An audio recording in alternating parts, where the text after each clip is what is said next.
We are part of a global organisation, and that gives us insight to emerging trends and megatrends around the world, and we're able to tap into that. There are many ways in which we look into thought leadership, how we can educate the market, how we can help to shape the market for the future. Examples of this could be studies into gender diversity, look at the Global Skills Index, an annual report that we conduct with Oxford Economics that looks at the labour markets around the world.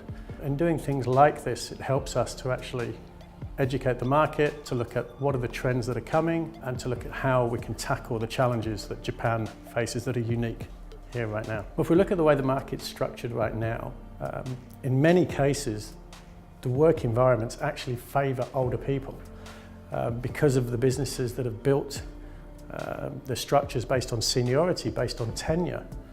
And that's fine for the short term, but that's only going to exacerbate the problem we have when these older people leave the workforce.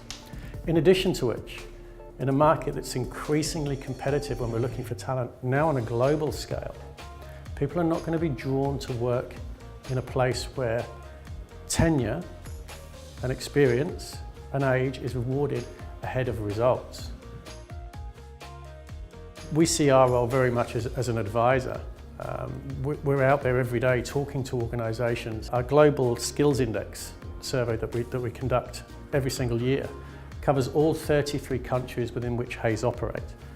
And what we do is we look at a number of different data points, and this is conducted in conjunction with Oxford Economics to enable us to look at what are the pressures that are being exerted in each of those markets around the world.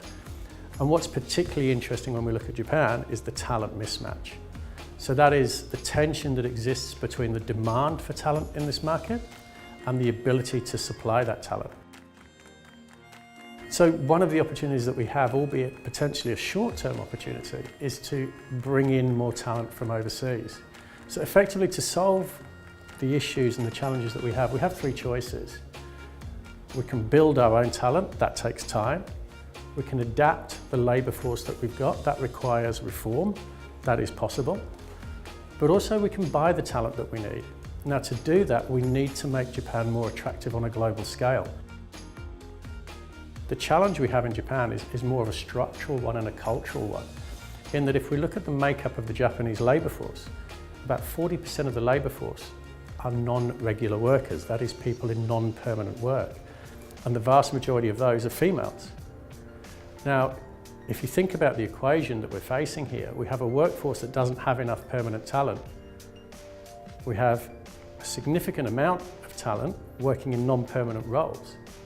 So if we can bring more of those females back into the workforce, we have a solution that exists in Japan right now that can increase productivity, can increase results, can actually benefit the entire economy. We need to think about why would people want to come to Japan? We need to think about how we make that compelling. We need to think about the career opportunities we give them once they're in Japan. How do we ensure that they can progress based on merit? We need to think about the remuneration they get when they're in Japan.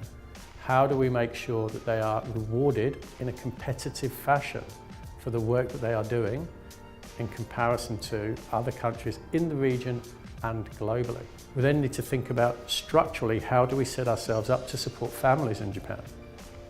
And if we want to bring those women back into the workforce, how do we actually facilitate that? So it really is a combination of businesses and government taking the initiative, making the moves that need to be made.